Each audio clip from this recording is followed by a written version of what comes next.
Hi, hey, hello there, Victorians. I'm Matthew Donoghue. I'm the school counsellor here at Victoria College, and I'm just going to answer a few questions now.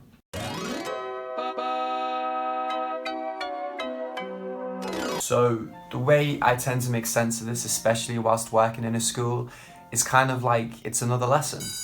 So yeah, generally we spend our time learning, understanding and appreciating different subjects. So you've got your art, you've got your sciences, you've got your history. A counselling session isn't so different because the intentions are still to learn, understand and appreciate, but instead of focusing on external subjects, we turn that inward and work to learn, understand and appreciate ourselves. Another main difference is that we work together on whatever material you bring to the session. So, generally this would be your feelings, your thoughts, your perception on things, your experience of life, which, in this instance, you're the complete expert on because only you truly know how it is to exist on this planet as you. Only you really know what your experience of life is. So basically, you're like this expert that's gathered all this data on your experience of being a human being on this planet, and what I do is support you in processing and understanding your experience with no judgment.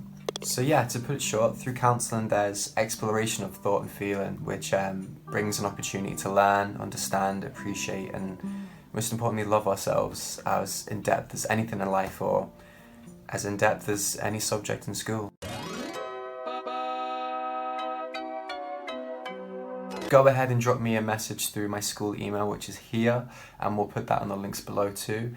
And just email and we can arrange a time to meet in my office face-to-face if you're in a year group that's allowed in school at the moment, or alternatively, we can connect through the old telephone or online through Skype, Zoom, Teams, whatever your preference is. And sessions are available on Tuesdays, Wednesdays and Thursdays.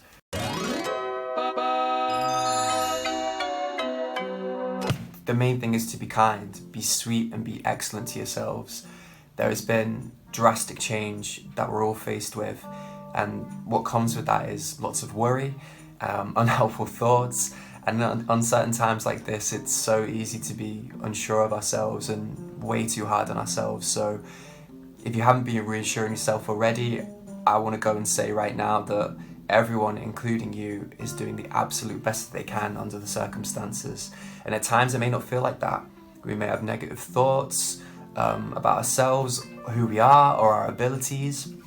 But the fact is, there has been so much to adjust to, and we've all had to adapt to a new way of being. And we can compare ourselves, or our performance, or our current way of being on how things were before, because right now, it's nothing like before.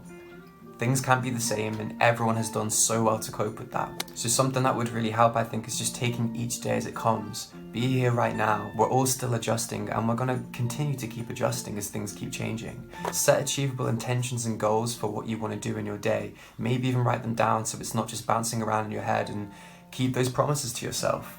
These intentions can include work, planning, fun, self-care. And as part of your self-care, give yourself a gift every day. A luxury that brings you joy.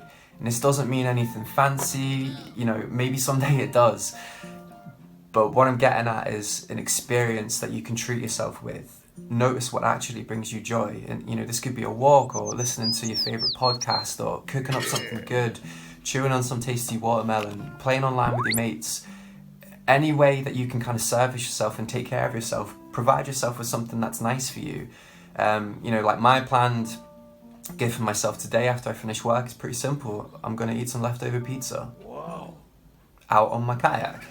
So yeah, to finish up here, there's been so much change and there will be so much more change to come.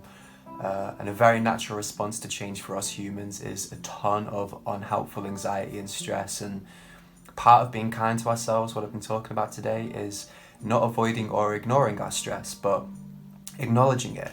Be kind, sweet and excellent to these parts of you. And whilst they're definitely not the funnest things to experience, stress and anxiety overwhelm us in an effort to keep us safe and to protect us. They don't need to be ignored or left to stew. Pay them some attention and they have a chance to change or grow into something else. Think of it as if you had a person that was frightened or in need or in pain coming to you. Batting them away wouldn't help or make them any less restless, but hearing them and soothing them would. So we can stop. We can be here right now. Take a moment to thank our overactive and worried minds. Thank them for working so hard and trying to think of a solution or a response to every possible situation from every single angle for a really long time now.